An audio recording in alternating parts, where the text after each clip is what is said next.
पूर्णिमा व्रत कथा। आध्यात्मिक दृष्टिकोण से इस दिन को बहुत ही शुभ माना जाता है। इस दिन माता लक्ष्मी की उपासना की जाती है। मान्यता है कि इस दिन देवी लक्ष्मी की आराधना करने से घर में धन धान की प्राप्ति होती है। बताया जाता है कि इस दिन चांद की रोशनी में खीर रखकर खाने से आरोग्य की प्राप्ति होती है। माना जाता है कि इससे आकाश से अमृत की वर्षा होती है। कई लोग इस दिन को बहुत ही महत्वपूर्ण मानते हुए व्रत भी रखते हैं। अगर आप अपने जीवन में बहुत सी मानसिक परेशानियों से जूझ रहे हैं तो शरद पूर्णिमा का व्रत जरूर रखना चाहिए। विद्वानों के अनुसार कोई भी व्रत बिना व्रत कथा के पूरा नहीं माना जाता है। इसलिए शरद पूर्णिमा व्रत की सफलता के लिए शरद पूर्णिमा व्रत कथा को अवश्य पढ़ना और सुनना चाहिए। इस कथा को पढ़ने और सुनने के बाद ही आपका व्रत पूरा माना जाता है। पूर्णिमा व्रत कथा। द्वापर युग में एक समय की बात है कि यशोदा जी ने कृष्ण से कहा, हे कृष्ण, तुम सारे संसार के उत्पन्न करता, पोषक तथा उनके संहार करता भी हो।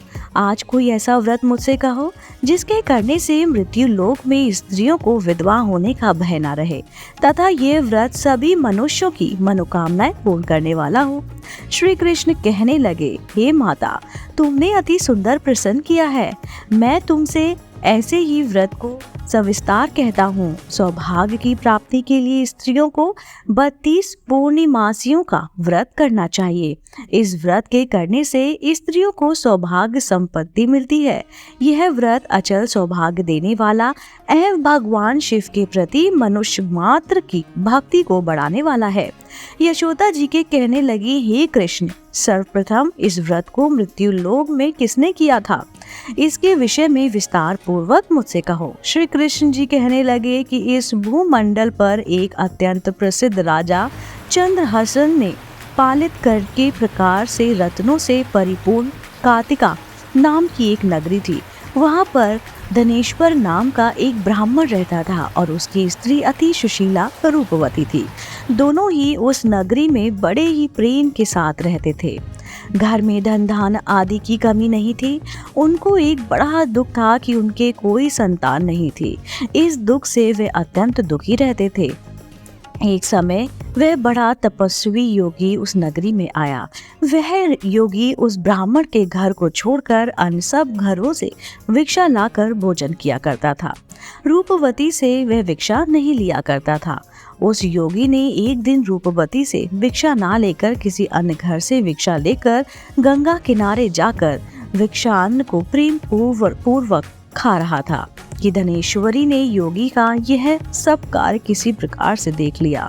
पूर्णवासी शरद पूर्णिमा व्रत विधि पूजन करने वाला व्यक्ति प्रातःकाल स्नान आदि से निवृत्त होकर किसी पवित्र स्थान पर आटे से चेक पूरा कर केले का मंडप बनाकर शिव पार्वती की प्रतिमा बनाकर स्थापित करे।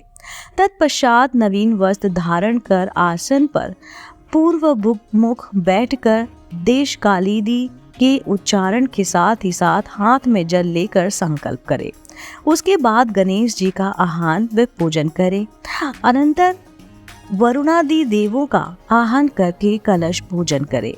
चंदन आदि समर्पित करे। कलश मुद्रा दिखाए, घटा बजाए, गंध अक्षादि द्वारा घंटा एवं दीपक को नमस्कार करे। इसके बाद ओम पवित्रो सा सर्वास्ता नमा का जाप करे। याद रहे कि ये संकल्प आप लें तो आपका मन शुद्ध होना चाहिए। जो कि मैंने आपको सामग्री बताई है, शिव जी को स्नान कराएं, मंदिर में जाकर उसका पूजन करें।